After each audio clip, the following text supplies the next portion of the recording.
The emergency alarm had been ringing for 3 straight hours in the Grand Council chamber, and Ambassador Keth could feel his second heart beating faster with each passing moment.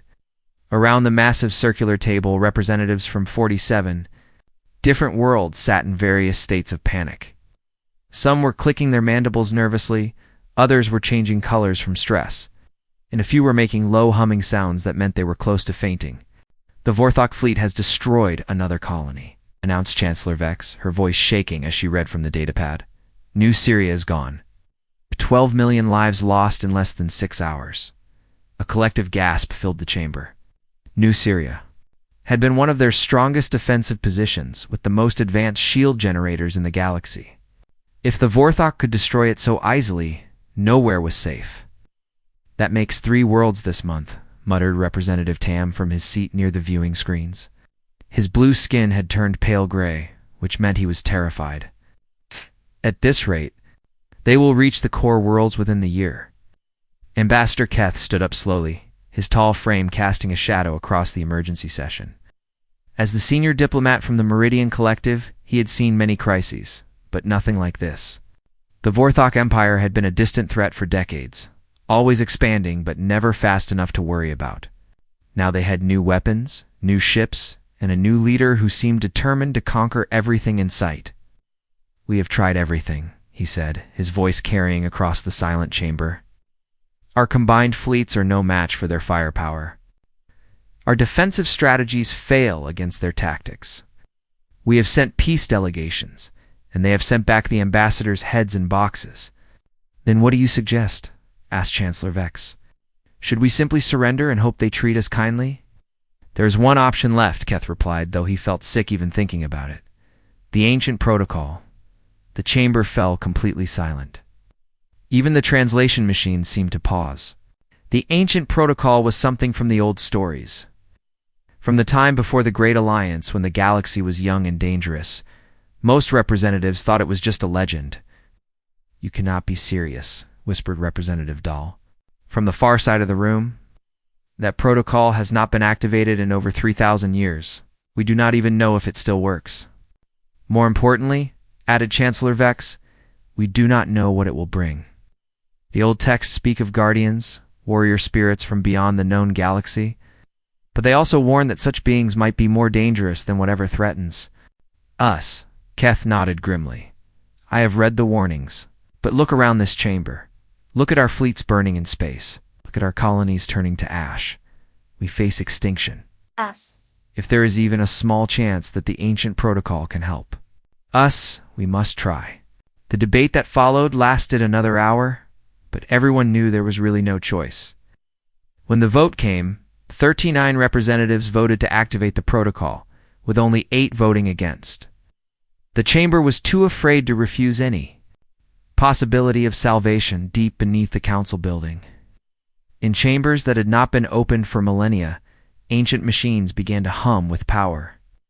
The emergency beacon was older than any current civilization, built by a species whose name had been forgotten by history. The beacon sent out a specific signal, coded in mathematical patterns that supposedly only the legendary guardians could understand. The signal traveled faster than light, carried by quantum entanglement across impossible distances. It was supposed to reach the guardian homeworld, wherever that might be. Instead, due to stellar drift and the corruption of data over thousands of years, the signal took a slightly different path. On Earth, in the Atacama Desert of Chile, Dr. Elena Vasquez was working the night shift at the Deep Space Communications Array. She had been monitoring background radiation and looking for patterns that might indicate intelligent life beyond the solar system. It was quiet work. She often spent hours listening to the cosmic static while drinking coffee and reading old science fiction novels. At exactly 2:47 a.m. local time, every receiver in the facility went crazy. Signals poured in from a direction that should have been empty space, carrying mathematical patterns that were clearly artificial. Alina had been dreaming of this moment her entire career, but now that it was happening, she felt more terrified than excited. "This is it," she whispered to herself as she began recording everything. "This is actual first contact." The signal was complex beyond anything Earth scientists had imagined possible. contained star maps, technical specifications, and what appeared to be a desperate plea for help. The mathematics were elegant and beautiful, but the message itself was terrifying. Someone out there was dying, and they were calling for warriors to save them. Alina immediately contacted her supervisor, who contacted the director, who contacted the president. Within 12 hours, every major government on Earth knew that humanity had received its first message from another intelligent species. And that message was a cry for help. Meanwhile, Ambassador Keth waited anxiously in the council chamber as their best technicians tried to determine if the beacon had worked. The ancient machines were still functioning, but there was no way to know if anyone had received the signal or if anyone would respond. "How long do we wait?" asked Chancellor Vex. "The old texts say the Guardians will respond within 7 days if they choose to help," Keth replied. "If we hear nothing by then, we prepare for the worst." 3 days later, Keth was awakened in his quarters by urgent knocking on his door. His aide was practically vibrating with excitement. "Ambassador, we have received a response to the beacon. The communication came through the quantum relay just an hour ago." Keth felt hope bloom in his chest for the first time in months. "What did they say? Are the Guardians coming?" His aide's expression became confused. "That is the strange part, sir. The message is not from the Guardians. It is from a species that calls itself human. They say they received our distress call and want to help." Keth felt his hope turn to ice. Humans. He had heard of them in the xenobiology reports. They were from a Class 12 death world, planet so hostile that most scientists believed intelligent life could not possibly evolve there. If humans existed at all, they were probably savage creatures barely above animal intelligence. "You certain this is not some kind of mistake?" he asked. "The message included our beacon codes and responded to our technical specifications. Whoever sent it definitely received our signal." His aide paused. "There is more, sir. They are asking for coordinates so they can send a diplomatic mission to meet with us." Keth sat down heavily. They had called for legendary warriors to save the galaxy, and instead they had contacted monsters from a nightmare world. But with the Vorthok fleets growing stronger each day, even monsters might be better than extinction. "Send them the coordinates," he said finally. "And may the stars help us all." The diplomatic ship Harmony's Edge approached Earth's solar system with extreme caution. Ambassador Keth stood on the bridge watching the yellow star grow larger on the viewing screen and tried to control his fear. Everything about this system screamed danger to his trained diplomatic mind. The star was too bright, too hot, and too unstable. The planets were scattered at distances that made no sense for proper development. "Ambassador," called Navigation Officer Yell from her station. "We are detecting massive electromagnetic interference from the third planet. Their star is bombarding the surface with deadly radiation levels, and yet they claim to live there," Keth muttered. He had spent the 3-day journey reading every report about humans that existed in the galactic database. Most of it was theoretical, based on long-range observations and mathematical models. The few facts they had were disturbing. Earth's gravity was twice what most species could handle. The atmosphere contained a gas that was toxic to 70% of known life forms. The weather systems were violent and unpredictable. "Sir, we are receiving a transmission from the planet," announced Communications Officer Wren. "They are requesting permission to escort us to their orbital station." "Escort us?" Keth asked. "With what?" "Our sensors show only primitive chemical rockets and basic fusion drives." "Actually, sir," Wren said, checking his readings twice, "I am detecting several ships approaching at high speed. They appear to be using some kind of advanced propulsion system." On the screen, 6 sleek vessels appeared, moving in perfect formation. They were smaller than the Harmony's Edge, but carried themselves with the confidence of military craft. The lead ship opened a communication channel. "Attention diplomatic vessel. This is Captain Marcus's Webb of the Earth Defense Force. Welcome to the Sol System. We're here to guide you safely to Luna Station." Keth listened to the translation with growing amazement.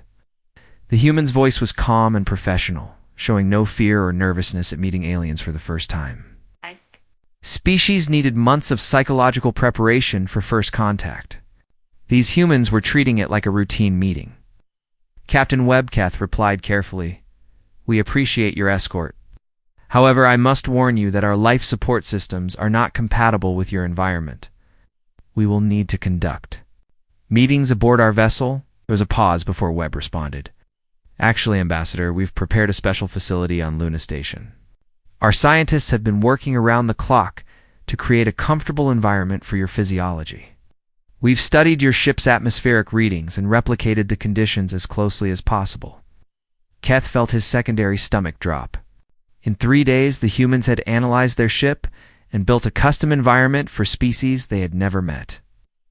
That level of technical adaptation was supposed to be impossible for a primitive civilization. The escort to Luna Station was smooth and professional. The human ships maintained perfect formations and communicated with efficiency that impressed even Keth's military advisors. When they docked at the station, Keth was amazed to see that the humans had indeed prepared a section with the correct atmospheric mixture, gravity level, and lighting conditions for his species.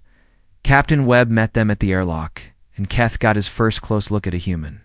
The creature was shorter than expected, but moved with obvious strength and confidence. Its binocular eyes focused on Keith with intelligence that was unsettling. Most disturbing was the fact that it showed no fear, despite being surrounded by aliens who could easily overpower it. "Ambassador Keth," Webb said, extending his hand in what the cultural briefings had explained was a greeting gesture. "Welcome to Luna Station. Hope the accommodations meet your needs." Keth carefully took the offered hand, noting the strength in the human's grip. "They are quite satisfactory, Captain. I must admit, we did not expect such preparation." Smiled, showing his teeth in what Keth had learned was a friendly expression, though it looked predatory to most galactic species. "When someone asks for help, we try to do it right. Your message said you were facing an urgent threat. We'd like to know how we can assist." Over the next several hours, Keth explained the situation with the Vorthok Empire. He described their advanced weapons, their ruthless tactics, and their seemingly unstoppable expansion. He showed Webb tactical recordings of battles, hoping the human would understand the hopelessness of their situation. Instead, Webb studied the recordings with professional interest. "Interesting tactics," he said. "They rely heavily on intimidation and overwhelming firepower. Their formations are rigid, and they don't adapt well to changing battlefield conditions." "You speak as if you have experience with such matters," Keth observed. "Humans have been fighting wars for our entire history," Webb replied matter-of-factly. "We've learned a few things about strategy and tactics. These Vorthok seem to follow predictable patterns." Keth felt a chill run through his body. The human was analyzing the recordings not with fear or despair, but with the cold calculation of a predator studying prey. "Captain, I must be honest with you. We did not intend to contact your species. Our distress beacon was meant for the legendary guardians, warriors from the old stories. Called you by mistake." Webb nodded. Figured that out from the signal. Patterns. The beacon was clearly ancient and had been modified many times over the centuries. But you know what? Sometimes the best help comes from unexpected places. "You do not understand," Keth said desperately. "This is not some minor conflict. The Vorthok have destroyed entire civilizations. They have weapons that can crack planets and shields that can withstand anything we can throw at them. They are not just soldiers, they are death itself." For the first time, Webb's expression changed. His eyes grew harder and his smile disappeared. "Ambassador, let me tell you something about humans. We come from a world that has tried to kill us every single day for millions of years. We've survived ice ages, asteroid impacts, supervolcanic eruptions, and plagues that wiped out most life on our planet. We've fought wars against each other for resources, territory, and ideas. We've learned to adapt, to overcome, and to never give up." He stood up and walked to the viewing port, looking out at Earth hanging in space. "You see that planet down there? It's a nightmare world by galactic standards. The gravity would crush most species. The weather can kill you in minutes. The native life forms are designed to hunt and kill each other. And yet, not only do we survive there, we thrive there. We've turned a death world into our home." Keth stared at the blue and white marble spinning below them. From this distance, it looked almost peaceful, but he knew better. The readings from their sensors painted a picture of a world in constant turmoil, with violent storms, shifting tectonic plates, and radiation levels that would sterilize most planets. So when you tell me about these Vorthok and their weapons and their tactics, Webb continued, I don't see an unstoppable force. I see just another challenge to overcome. Humans are very good at overcoming challenges. But you are just one species, Keth protested. The Vorthok have conquered dozens of worlds. They have fleets that stretch across star systems. Webb turned back to him with that predatory smile. Ambassador, you're about to learn something that your galaxy apparently forgot. It's not the size of the force that matters. It's the will to use it. And humans have never learned how to give up. Within hours of the meeting, Captain Webb was in communication with Earth's military leadership. Plans were being made, resources allocated, and ships prepared. The humans moved with a speed and efficiency that amazed Keth. Most galactic species would need months of committee, meetings, and bureaucratic approval for any military action. The humans were ready to deploy forces. Within days, as Keth prepared his report for the Council, he realized that they might have made a terrible mistake. They had called for help and received it, but the help came from creatures that treated warfare as a natural part of existence. The humans weren't just willing to fight the Vorthok. They seemed eager for the challenge. The question that kept him awake during the return journey was simple. In trying to save the galaxy from one group of monsters, had they just invited an even more dangerous species to take their place? The alarm bells at Kepler Station had been ringing for 10 minutes when the human fleet dropped out of hyperspace. Colonel Diana Torres stood on the bridge of the ESV Defiant, watching the tactical display with professional interest. S-37. Vorthok warships were arranged in perfect battle formation, slowly advancing on the station while broadcasting surrender demands. Ma'am, called Lieutenant Ryan Carter from the communications station. The station commander is requesting immediate assistance. They estimate 20 minutes before the station's shields fail. Torres nodded calmly. Around her, the bridge crew worked with quiet efficiency. No panic, no shouting, just professional soldiers doing their job. Signaled the fleet. All ships. Combat. Formation Delta. Target the enemy flagship first. Colonel, interrupted Commander Park from the tactical station. The alien fleet is trying to hail us. They're broadcasting on all frequencies. Put it through, Torres replied. The main screen, filled with the image of a Vorthok general. The creature was tall and imposing, with gray skin and eyes like black holes. When it spoke, its voice was deep and threatening. Unknown vessels, you are interfering with official Vorthok military operations. Withdraw immediately or be destroyed. This is your only warning. Torres studied the alien for a moment, then activated her response channel. This is Colonel Diana. Torres of the Earth Defense Force, you are attacking a peaceful station and threatening innocent civilians. Stand down and withdraw, or we will remove you by force. The Vorthok general's expression changed to one of disbelief. Then anger. You dare threaten the mighty Vorthok Empire. We have conquered 100 worlds. We will crush you like insects. Well, Torres said calmly, you're welcome to try. She cut the communication and turned to her crew. All ships, weapons free. Show them what humans do to bullies. What happened next would be studied in military academies across the galaxy for centuries to come. The Vorthok fleet expected a formal battle, with proper formations and predictable tactics. Instead, the human ships scattered in all directions, moving in patterns that seemed random, but were actually carefully coordinated. The human vessels were smaller than the Vorthok warships, but they moved like hunting cats. They accelerated at rates that should have killed their crews, turned at angles that should have torn their ships apart, and attacked from directions that defied military logic. Lieutenant Carter led the first boarding action against the Vorthok flagship. His team used small assault craft that were barely more than armored rockets with life support. They crashed through the enemy ship's hull and fought their way to the bridge. While the ship was still moving at combat speed, the Vorthok crew had never faced anything like humans in close combat. They were used to fighting species that evolved on peaceful worlds, creatures that preferred negotiation to violence. Humans, on the other hand, had evolved as hunters and survivors. They moved through the ship's corridors like they owned them, adapting instantly to zero gravity, artificial gravity, and everything in between. "Bridge secured," Carter reported over the radio. Ow. His voice steady, despite having just fought through 3 decks of enemy soldiers. Enemy command structure neutralized. On another Vorthok ship, Sergeant Lopez was leading her squad through the engine room. Vorthok defenders had set up defensive positions and were firing advanced energy weapons that could melt through most armor. The humans simply adapted, using the ship's own structure as cover and attacking from angles their enemies didn't expect. "These weapons are pretty fancy," Lopez commented as she disabled another enemy position. "But they still can't shoot around corners."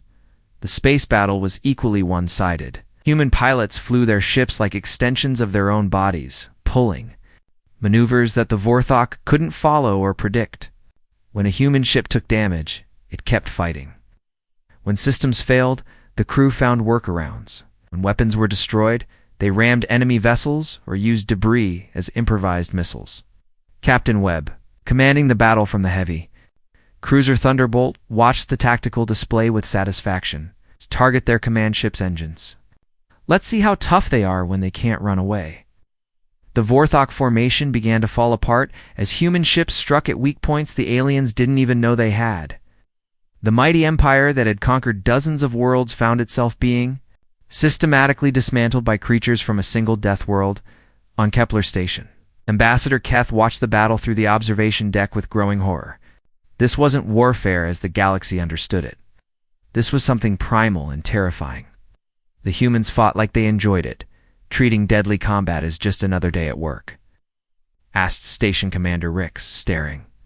At the tactical readouts, their ships are smaller and their weapons are less advanced. By all logic, they should be losing. Keth had studied the human files during the journey from Earth. Their planet tried to kill them every day for millions of years, he said quietly. They learned to fight everything, including each other. This is what they were born to do. The battle lasted exactly 43 minutes. When it was over, 28 Vorthok ships were either destroyed or captured. The remaining 9 had surrendered after their flagship was boarded and their commanding general was taken prisoner.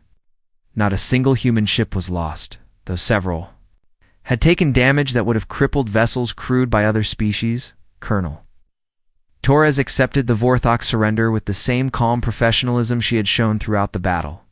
All enemy vessels will proceed to the nearest council facility for processing. Any attempt to escape or resist will result in immediate destruction. The Vorthok general, now a prisoner on his own ship, stared at the human colonel with something approaching fear. "What are you?" he whispered. "We're humans," Torres replied simply. "We're here to help." After the battle, the station's command center was filled with alien representatives trying to understand what they had just witnessed. The humans moved among them, checking on wounded civilians and offering assistance with repairs. They acted like the devastating battle had been a minor inconvenience. "I don't understand," said Commander Rix to Ambassador Keth. "They just destroyed a Vorthok fleet without breaking a sweat, and now they're helping with medical aid. What kind of species are they?" Keth watched Colonel Torres gently helping an injured Meridian engineer, her movements careful and precise. The same hands that had just orchestrated the destruction of an enemy fleet were now providing comfort to a stranger. "I think," Keth said slowly, "they are exactly what we asked for. Called for guardians, for protectors. We just didn't expect them to be SO. We searched for the right word." "Terrifying," suggested Commander Rix. Effective, Keth corrected. "They are everything the old stories said the guardians would be. They fight without fear, protect without question, and show mercy to those who need it." As the human fleet prepared to depart for their next mission, Torres met with the station's leadership. "We'll leave a small patrol unit here in case the Vorthok decide to come back," she said. "I don't think they will. Word of this defeat will spread quickly." "Colonel," Keth asked carefully, "what will you do next?" Torres smiled, and Keth was surprised to find it no longer looked predatory to him. It looked determined. "We're going to find the rest of their fleet and convince them to leave peaceful worlds alone, one way or another." As the human ships jumped to hyperspace, Leaving only running lights in the darkness, Keth realized the galaxy had changed forever. The age of Vorthok expansion was ending, but something new was beginning. The humans had arrived, and they were exactly what the galaxy needed, even if they were nothing like what anyone had expected. The question now was not whether humanity could defeat the Vorthok Empire. The question was, what would happen when the rest of the galaxy realized that the monsters from the Death World were actually the heroes of the story? General Thane of the Vorthok Empire stood in his command center, staring at the holographic display of his latest defeat. 3 more battle groups had been destroyed by the humans in the past week. His military advisors shuffled nervously around, him afraid to speak, but knowing they had to report the latest disaster. "Tell me," Thane said, in a voice like grinding stone, "how did we lose an entire fleet to a handful of primitive ships?" Admiral Voss stepped forward, his gray skin pale with fear. "Sir, the humans do not fight like any species we have encountered. They ignore proper battle protocols. They attack from impossible angles. They seem to feel no fear." Fear. Thane turned to face his subordinate. "We are the Vorthok Empire. We are the ones who bring fear.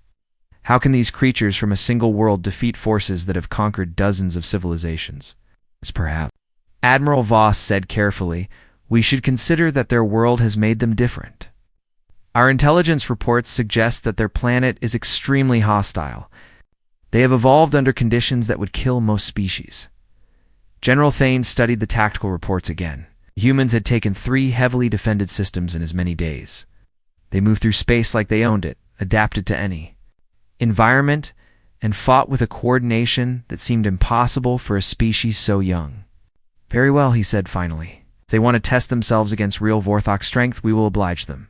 Prepare the assault on Tethys Prime. We will choose the battlefield this time." Tethys Prime was a nightmare world even by Vorthok standards. The planet's surface was covered in toxic swamps, the atmosphere was filled with corrosive gases, and the gravity was crushing. It was the perfect place for a defensive stand because no sane species would want to fight there. The Vorthok had built a massive fortress on the planet's surface, protected by shields and automated defenses.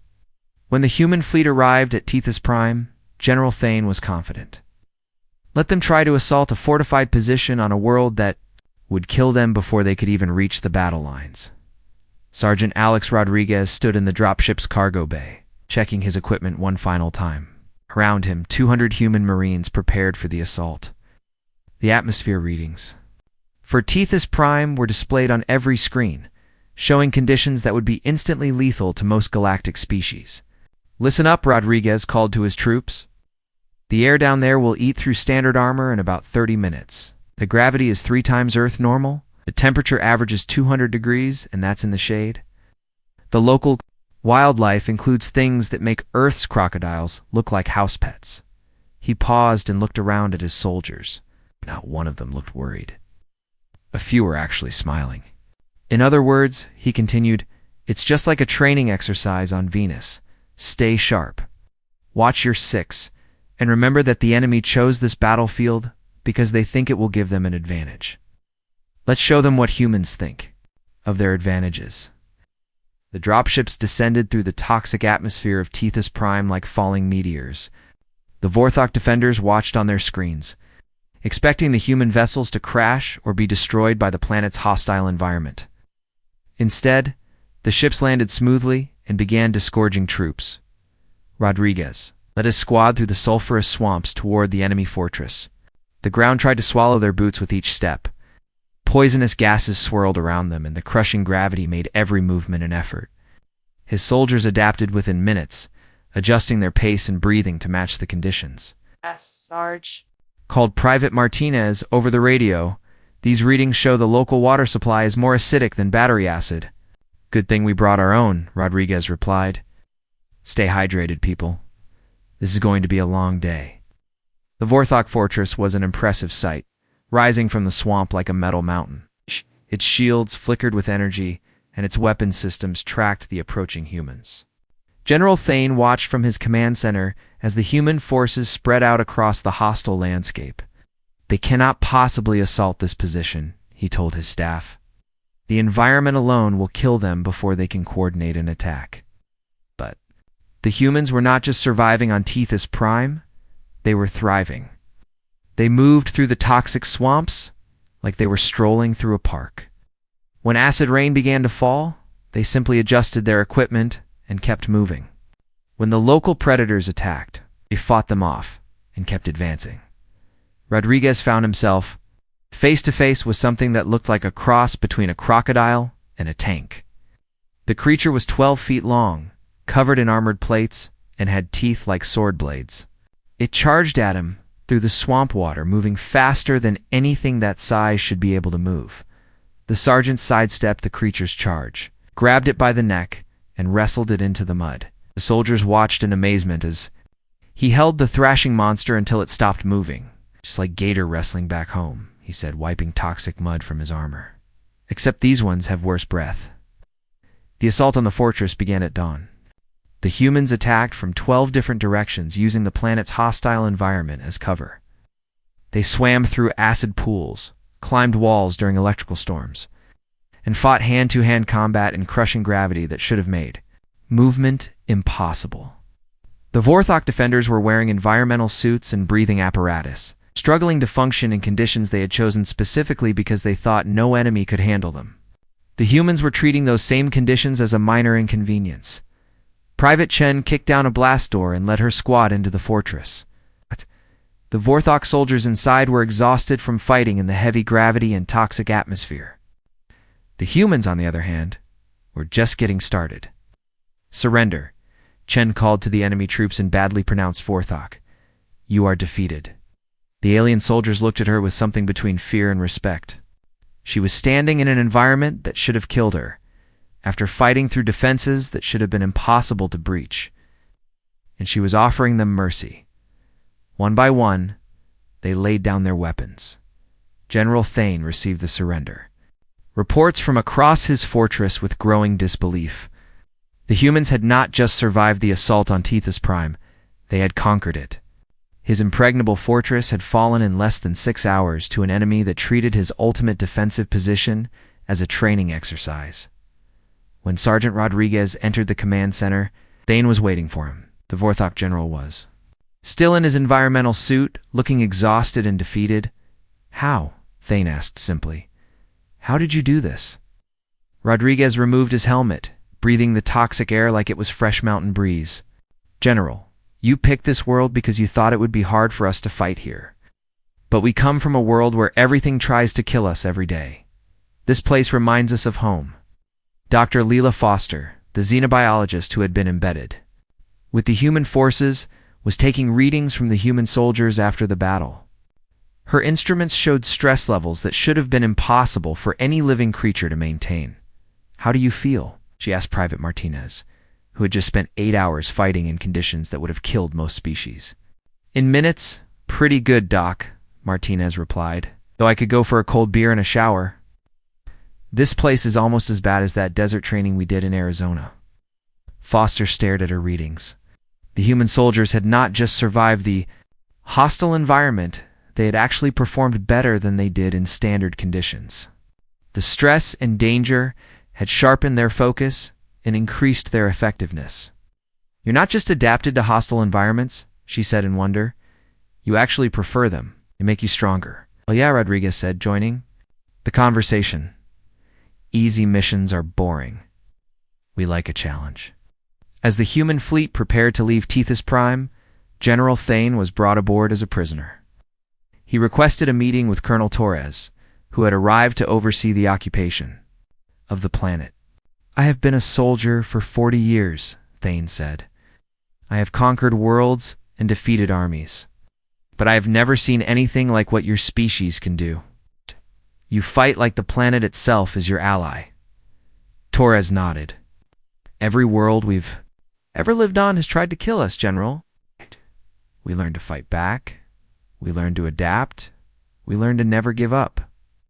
"What will you do now?" Thane asked. "Will you conquer our empire as we conquered others?" "No," Torres replied. "We're going to do something your empire never learned to do. We're going to offer you a choice. Join the galactic community as equals, or keep fighting and lose everything you've built." Thane looked at the human colonel with new understanding. These creatures from the Death World were not just superior warriors, they were something the galaxy had never seen before. They were conquerors who chose not to conquer, fighters who offered mercy, monsters who protected the innocent. For the first time in his life, General Thane felt something he had never experienced in battle. He felt hope. General Thane escaped from his prison transport 3 days after his capture, but not to continue the war. Instead, he sent an urgent message to the Vorthok High Command. His words were simple and terrifying.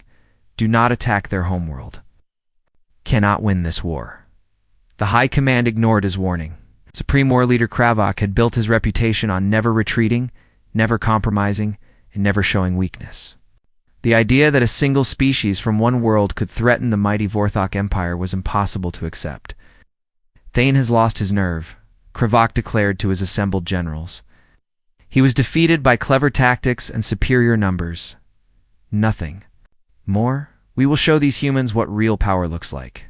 The Vorthok committed their entire reserve fleet to the assault on Earth. 800 warships. The largest military force ever assembled in galactic history. Jumped into the Sol system with enough firepower to crack planets. Kravok himself led the fleet aboard the massive dreadnought Worldbreaker, confident that this overwhelming show of force would end the war in a single devastating blow.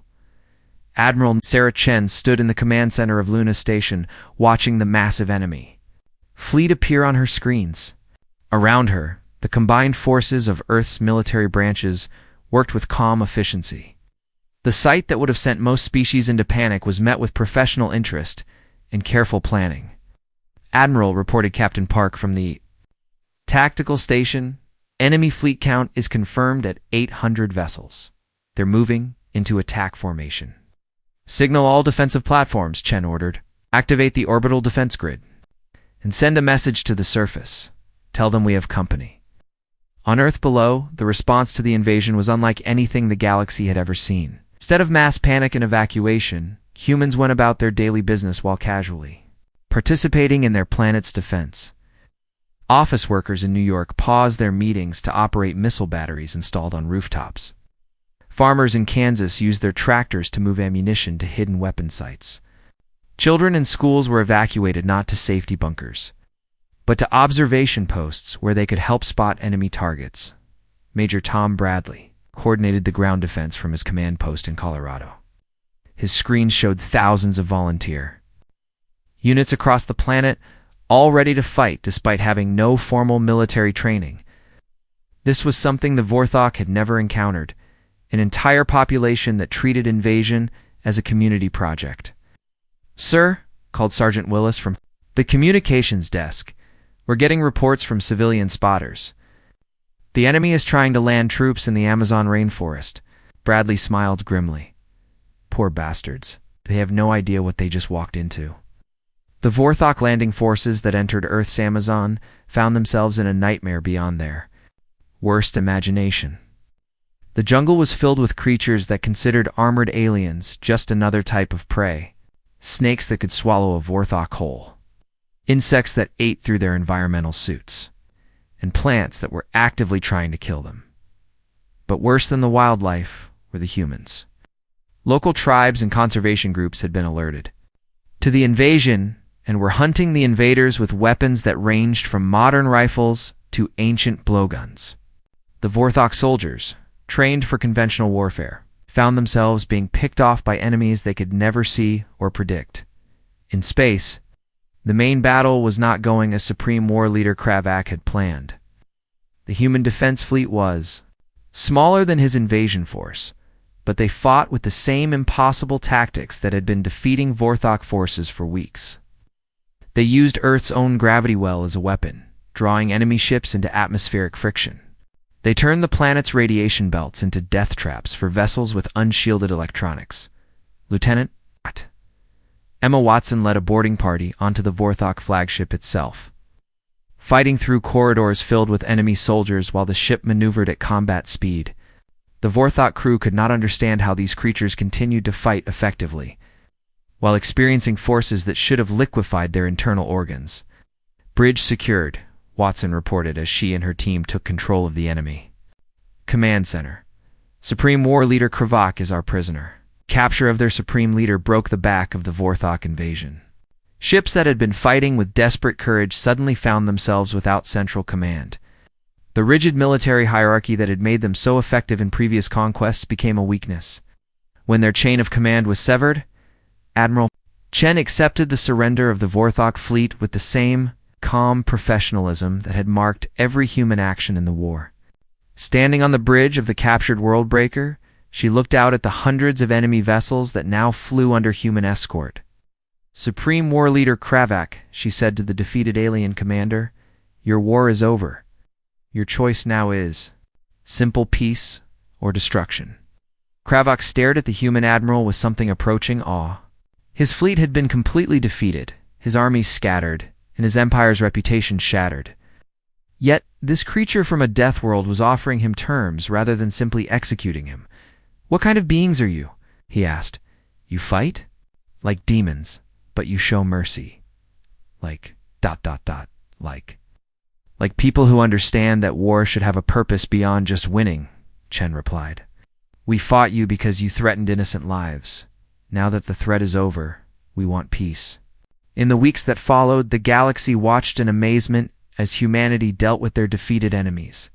Instead of occupation and exploitation, the humans offered reconstruction aid.